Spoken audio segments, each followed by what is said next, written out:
Good morning, everyone. Thank you for joining us for today's early lunch and learn. I'm Lauren Smith with the International Franchise Association, and we have a great 30 minutes lined up for you. Before we begin, I would like to remind everyone that we are recording today's webinar and will make it available later this evening on community.franchise.org. If you have any questions for today's speakers, please add them to the chat box and they will be addressed toward the end. Today's topic is Unlocking Franchise Success, a webinar on location marketing strategies, and it is brought to us by Uberall. Here to provide today's discussion is Brad Fagan and Ehab Aboud. Thank you all for joining us today, and thank you to Uberall for sponsoring today's Lunch and Learn. I'll go ahead and turn things over to you. Hi, team. Thanks so much for joining today. We really appreciate your time. We'll try and keep this informative and interesting for you. Obviously, if you've got any questions, put them in the chat. Let's dive in and get started. My name is Brad Fagan. I'm the head of marketing insights at Uberall. A lot of my job deals with a lot of product marketing elements, how to kind of look at the product, the value that we create, look at what our customers find interesting, and then dive into the insights and understand exactly what they need for the future, and then obviously build out our roadmap for that. My colleague Ehab can introduce himself. Hello, yes, thank you so much for your time today. My name is Ehab Aboud. I'm a senior value engineer here at Uberall. I come from sort of a computer science and data engineering background, and I'm also a Google Business Profile product expert as well. So I love to dig into the insights and the analytics of how the customer journey is enhanced for business owners, for franchise owners, for the customer.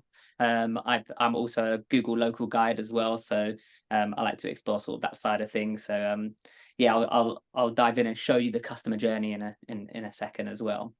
Yep, and just before we do that, we'll run through exactly what you'll kind of get out of it today, just very briefly.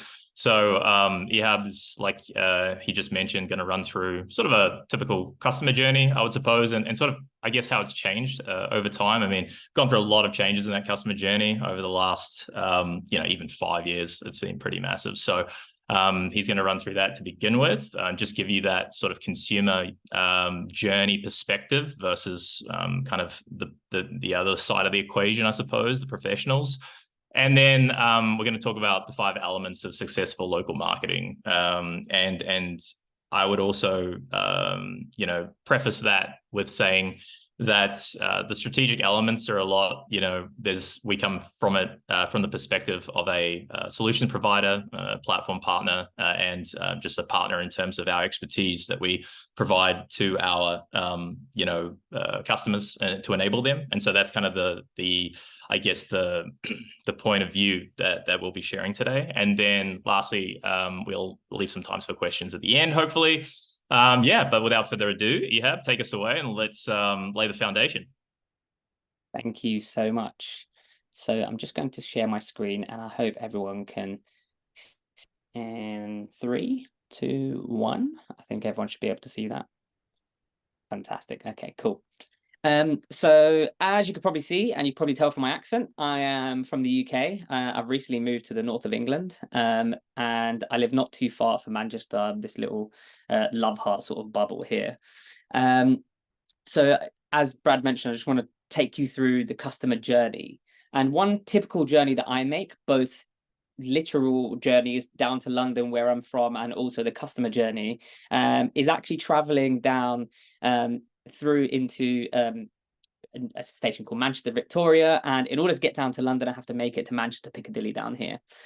So I make the typical sort of 15-minute walk through here, but typically after a long day traveling back from London to sort of greet my dog and my cat at home, I'm actually quite hungry, or I make a quick purchase, buy something nice for the wife on the way home. Sometimes I'm away for a few days.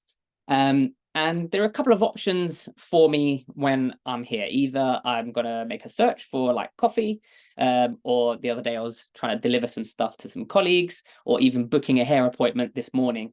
But one of the things I would do when I'm walking around is going through this sort of beautiful area, like it's called Piccadilly Gardens. It's the best way I could describe it is if you are familiar with New York City's Times Square, but a much smaller scale, much quieter scale, but it definitely is sort of the center of town, and where and where you'll find tourists, for example. So one of the things that I did recently is I ended up at Wingstop, and what you'll find here is you've probably seen that the more and more I zoom in, the more locations start to appear.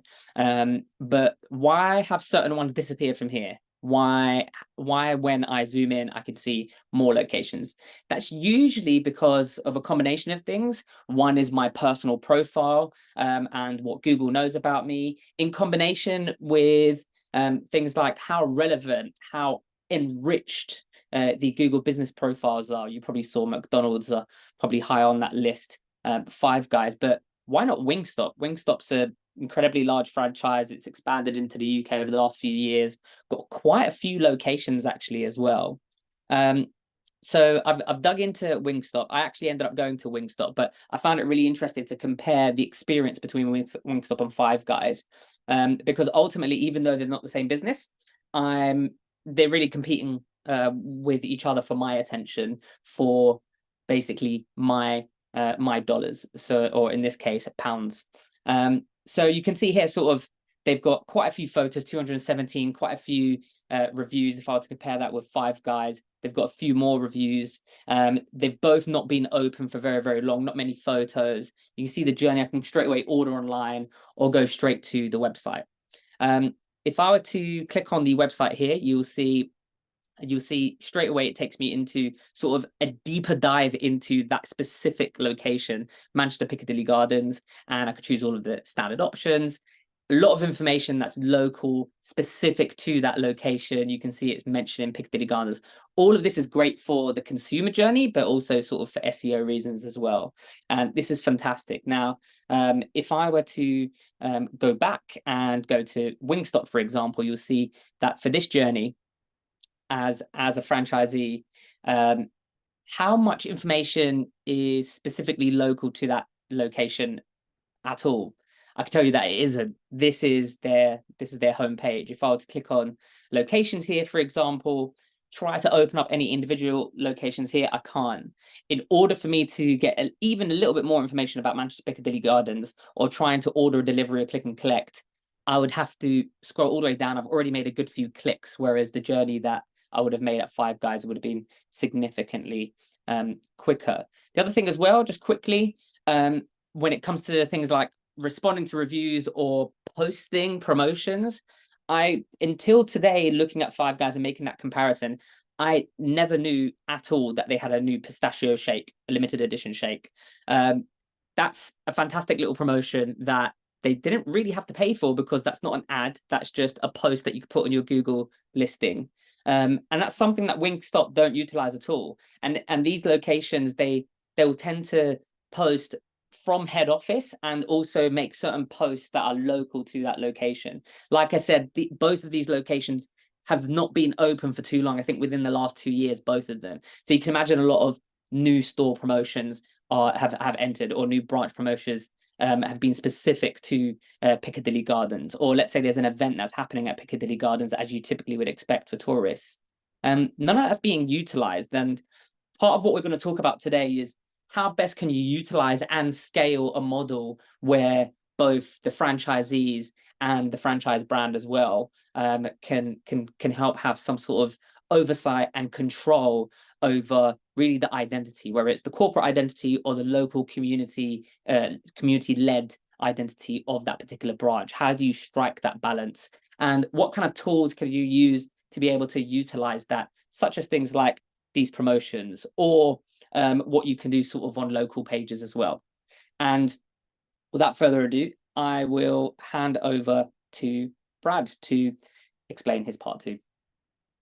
Thanks, Ehab. I'm just going to share my screen, and I'm a relative Zoom newbie, so let's see if I get this right. There we go, sharing there. More of a Google Meets guy myself. Okay, there we go. If you can't see the screen, just, let me know, Ehab, otherwise I will move on. Okay, so when it comes to location marketing strategy, look, I won't pretend to have insights on, your tactics and execution within your overall location marketing strategies. I know that within the franchise structure, there's lots of different industries and lots of different ways of operating. We have a lot of customers and they have a lot of different ways of doing things. But I do know that personalization is becoming obviously increasingly important. And over the years, personalization obviously means different things to different people, and it's become somewhat of a buzzword. I appreciate that, and the execution of personalization is often quite difficult, right? A few years ago, many franchise businesses were trying to get away with doing this manually. Some still are, but the theme of today's conversation is around the fact that it's, in my view, no longer possible to do this successfully. If you're trying to reach your business goals through a more personalized local approach rather than just at the corporate level, you need solutions that are going to be tailored to enabling this from the top down and from the bottom up as well, so that those with the expertise to help you get there can actually do that, and then you're actually operating at sort of maximum capacity of what you can get back from your location marketing initiatives. So then, without further ado, I will move into the cornerstone frameworks of location marketing, which are right here. There are 4 cornerstones as we currently see them. Manage local digital presence. Obviously, in terms of how I see this specifically, is enhancing that local presence wherever your customers are searching for you online, and obviously getting found more often, frequently, and being chosen more often. Obviously, local social is really important, and making sure that your social efforts are able to scale locally. Manage local reputation as well, obviously reviews, and making sure that you have that social validation and the push and pull of social validation as well. And what I mean by that is that you can engage, but that your customers can engage you right back as well. And until very recently, it was possible for you to engage, say for instance, to reply, but not necessarily to activate your customers to obviously engage and send you reviews and things like this as well. And so this is the kind of development of the ecosystem that we're talking about. And then lastly, corporate to local balance, and this is about things like workflows and making it possible for you to empower those at the location managers, franchisees at the local level to actually do their job effectively as well. So we're going to move on very quickly. I have a lot of slides, and I don't want to labor too long on any one thing. So the first thing I want to talk about is controlling the brand and maximizing the authentic potential. Really, when we're looking at leveraging the local advantage, like a lot of businesses have obviously social media pages and platforms like Facebook and Instagram, but a lot of businesses still are not leveraging those geo-targeted ads on these platforms as well, which is necessary. They probably don't have the expertise either to actually do that, and that's a little bit about what we want to talk about here as well today. So in terms of how you do manage social media marketing locally, I mean, we have this, this type of corporate owned and corporate controlled social media, but we also have the addition of sort of hybrid approaches and franchisee owned approaches as well. And I would like to bring in sort of Ehab to share his expertise around this, because I don't want to be just talking the whole time. So Ehab, if you want to jump in there. Yeah, thanks so much. I think this is kind of what I was sort of alluding to as well. And this is adding a little bit more flavor to sort of when I was mentioning earlier, sort of that mix between catering to the local customer and also adding a bit of flavor of corporate identity. For me, I've been seeing more and more over the last couple of years that hybrid model. Now, obviously, for the audience here, there will be those who are probably have franchise models and relationships that are closer to corporate owned or closer to franchisee owned. But what we've seen is, in terms of when it comes to hosting and engaging with your customers and reaching out to them in those models that I mentioned earlier, having sort of that decoupling doesn't necessarily mean or decentralization doesn't necessarily mean decoupling, where you let go and you sort of delegate access or control just to the franchisee if you're in head office. And likewise as well, as a franchisee owner, you don't necessarily have to be someone who's left alone when all of a sudden there are these tasks given to you. I see a room where both can happen, and you can put in posts like, for example, the ones on the left and ones that are very, very specific to the location. And these are just posts, I mean, that can kind of apply to reviews and so many other different parts of sort of the local journey. And I'm sure Brad will allude to them, but certainly I just wanted to sort of touch upon that decentralization doesn't necessarily mean decoupling per se from efforts in the brand. Yeah, and obviously like the personalization approach, and for some reason, I don't know if you can see the image here, but it's not. It's I'm gonna try and go back and see if it loads again. No, for some reason the image isn't there. But I wanted to sort of I'll just go to the next one after that, because it's no fun staring at a screen when nothing's happening. Oh, there we go. Hopefully you can see that. So there's an example here of a tree well, and the idea here is about the impact today of marketing efforts at the corporate level versus at the targeted local level. And not everything today we're going to talk about is about social, but I think it's an important place to start, because there are a lot of efforts and things that I've done as a marketer where if you're not being specific to the customer, if you're not speaking to the right customer in the right industry about the right things that really appeal to them, then you're not really going to get any engagement. And so the idea here is about how you can create, or how you can how you can utilize the right solutions to get you to the point where you're actually able to effectively target those audiences and effectively do your job in the way that you're supposed to, both effectively and efficiently. And so part of this whole thing is around how do you set up for success at the local level to target with ad campaigns that increase things like bookings, per location. And that's sort of the stuff that we're really looking at focusing on in the future with our customers. And that's a little bit of what I want to talk to you about, the trends where we're going, where I see things heading, but also the product developments that we're doing in terms of getting there too. So if we move on as well, and this is not working for me. I don't know if everybody can see this, but there we go. So national organic versus local organic and paid, right? So if we're looking at the idea of organic targeting, you have broad reach obviously, and you have hyper targeted. When we're looking at things like adding paid outreach to this whole equation, paid ads being specific targeting, you want to obviously have the approach of organic with paid, but that doesn't necessarily need to happen if you're not, having the type of strategic approach where you're leveraging paid, or you only want to leverage paid and you want to have both together. Then these are the types of things that you can do within something of a location marketing solution. And so it's very important to realize that there are tools out there that you can utilize. There are many out there, not just ours, but that this approach of having everything consolidated in one platform where you're able to actually take an approach that utilizes both the organic approaches to this outreach of engagement, both push and pull, and then obviously also incorporating paid advertising within that approach as well, again, in one platform that's simple and easy to use for yourselves and for potentially local managers as well, is like super important for continued success in my belief.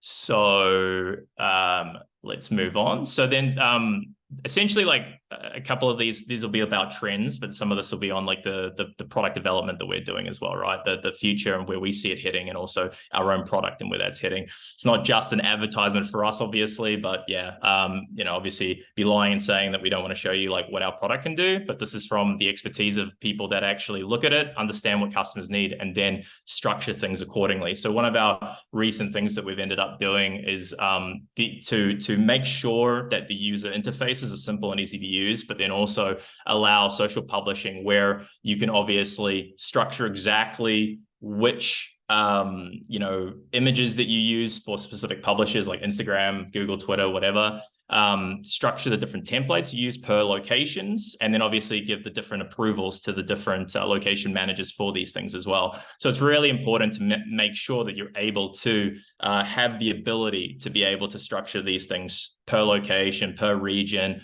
for different users, different user approvals, all that type of stuff as well, which is the direction that obviously we're going in.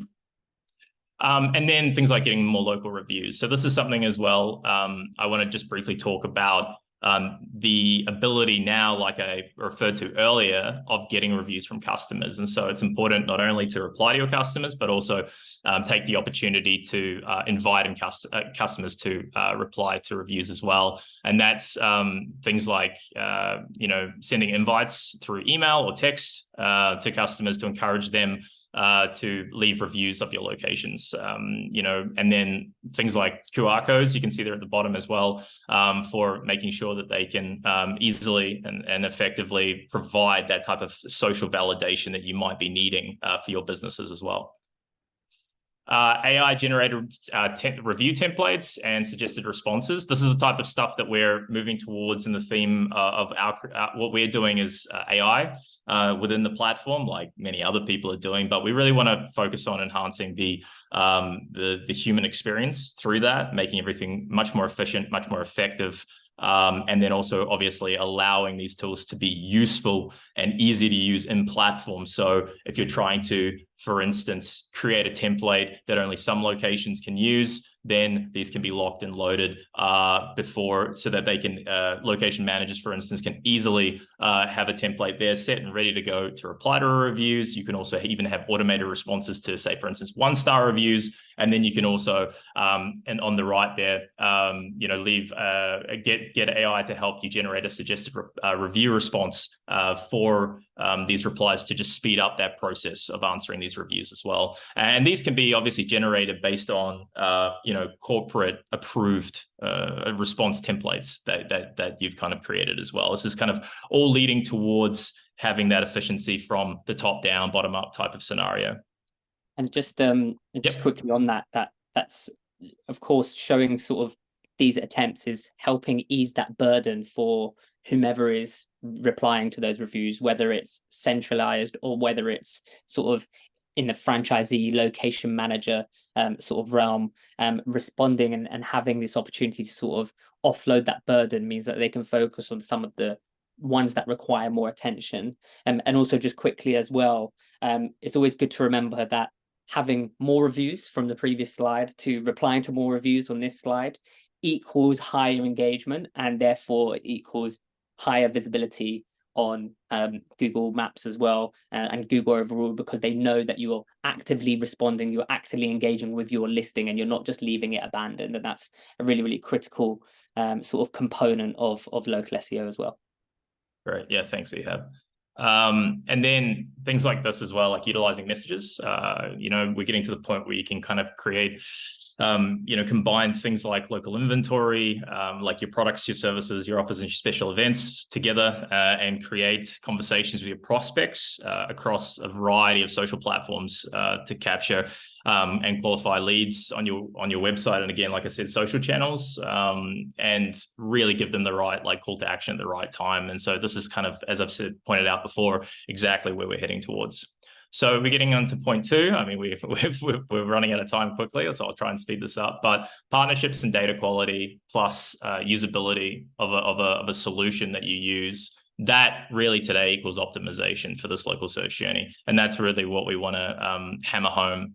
So there's a variety of publishers out there, and back in the day, they used to be really, it's like, a ton of directories, and it's basically, I want to get my listings on there, I want to get my opening hours on there, and have accurate and consistent local information. But now, obviously, there's a myriad of publishers available that do a ton of different things. And we want to always hammer home as well that the foundation of all location marketing is listings management. And also what that means is having the huge data quality. Is data quality is really important, and it's our focus to develop partnerships with key publishers like Google, like Apple, and be at the forefront of managing these, of looking at in platform how we develop these partnerships, and have these very, very strong partnerships with Google and Apple, so that we can kind of create optimized customer experiences where you can create profiles in bulk across Google, for instance, and then be able to do the setup and enable yourselves right from the beginning. And that's kind of our whole focus when we go through this, is to have easy use right from the platform and simple to connect, so that you have verified location profiles, no duplicates. It's all handled right at the beginning of the process so that, our customers don't have to worry about that stuff. And that sort of leads me into things like Google search becoming a bit more visual. And I want to talk about this briefly because obviously, back in the, 1998, everything was about text. It was, not as intuitive. And now, for instance, search is becoming a lot more visual.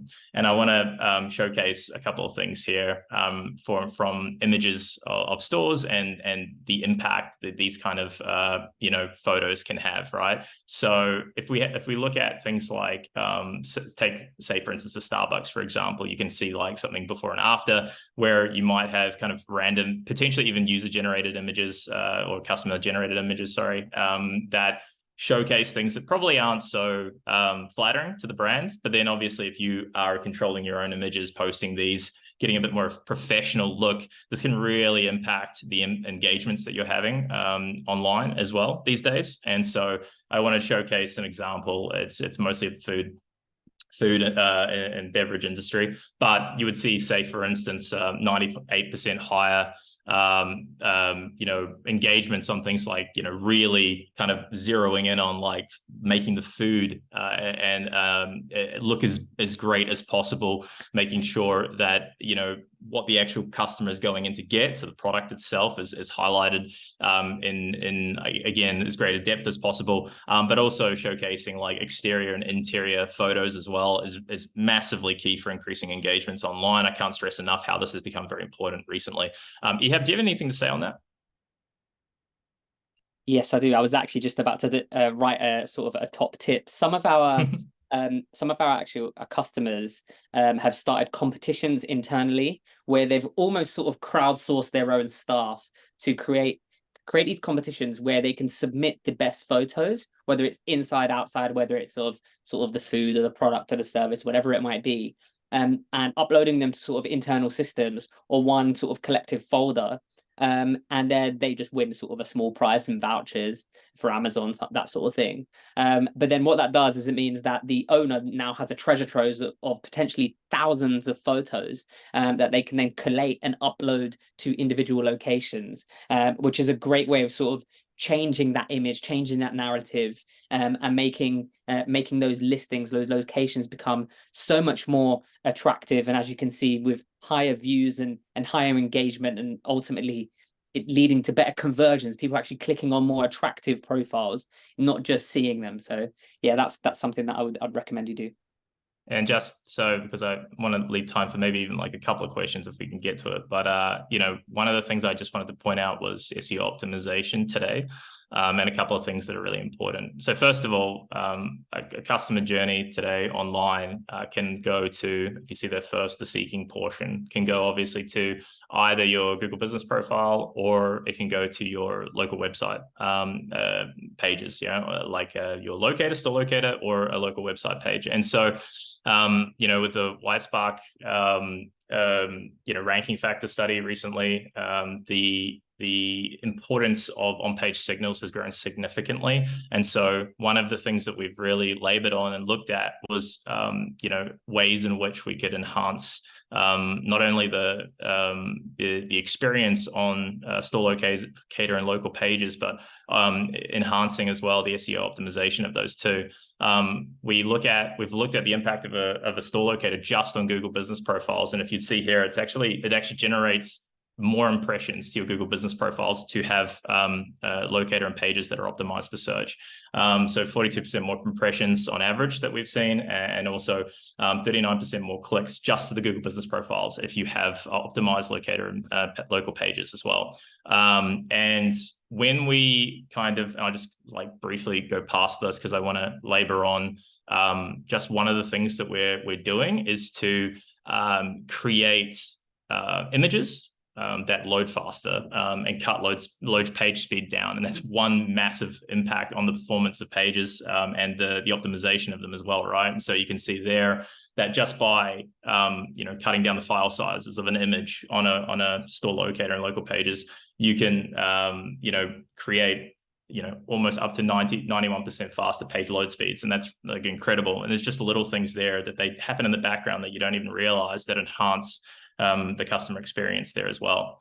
So I will go into one more thing that I just wanted to say for everybody. So I'm just going to blast past all this. Analytics are fun, obviously. Sentiment analysis is great, and that's there as well. But I wanted to talk just in the end, just finalize platform superiority for franchises. And this is about things like having things of visibility over publishing schedules and allowing, giving access to franchisees as well to see exactly what is visible for their locations, what's going to be published, and also allowing a publication in bulk for selected time periods, scheduled updates, super important for locations to be able to do this in advance and have that operational efficiency. And then lastly as well, things like mobile apps is super important. The app works like, again, with all existing workflows and app workflows to empower location managers to be able to do things like answer reviews on the spot and even use AI.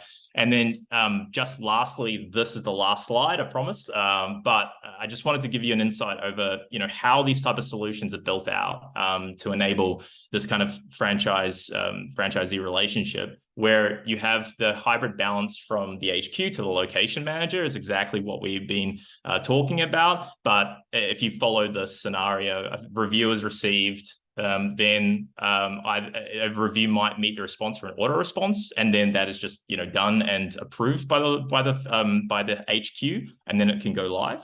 Or the review is sent to an inbox. The location manager is alerted via email or push notification. The location manager can open the inbox in browser or mobile app. They filters and chooses replies from a response library, and they can adjust if needed. And then HQ can be notified and approve that response. So you can kind of create these workflows, user permissions, and it kind of can create operational efficiency for the organization as well. Cool. All right, that's it. I mean, I blasted through a lot of those slides. Sorry about that, but we've come up to time. I don't know if we need to stop now, but I can take questions. If we can stay on for a few more minutes if anyone else has the time as well. Yeah, I see a couple of people dropping off, but if you do have an extra couple of minutes, we would love to sort of answer questions. Also, if you felt that you had a question that was a lot more specific and you wanted to ask it later, please also find us on LinkedIn. And we'll be more than happy to answer questions too. But if you've got any questions now, please fire them away. We're keen to see sort of your experiences in terms of what we're talking about when it comes to the hybrid model, or sort of more leaning towards either or, what your experiences are and any questions that you might have from there.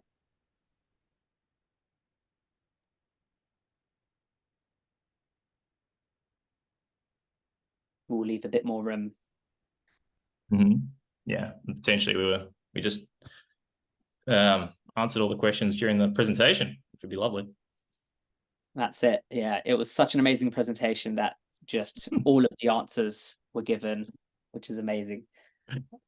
Yeah, like we said, if you don't feel like you want to ask any questions here, do find us on LinkedIn. Brad Fagan, Ehab Aboud from Uberall. Here we go, doing some promotion, and then yeah, great. Thank you so much, Brad and Ehab. This was excellent content. We really do appreciate it. Again, this webinar was recorded, and along with the presentation deck will appear on our website early this evening. You'll be able to find that at community.franchise.org. Thank you very much again to Brad, Ehab, and the Uberall team. And again, thank you to everyone for tuning in. Have a great rest of your day and stay safe and healthy. Bye. Thank you. Bye. Bye, everyone.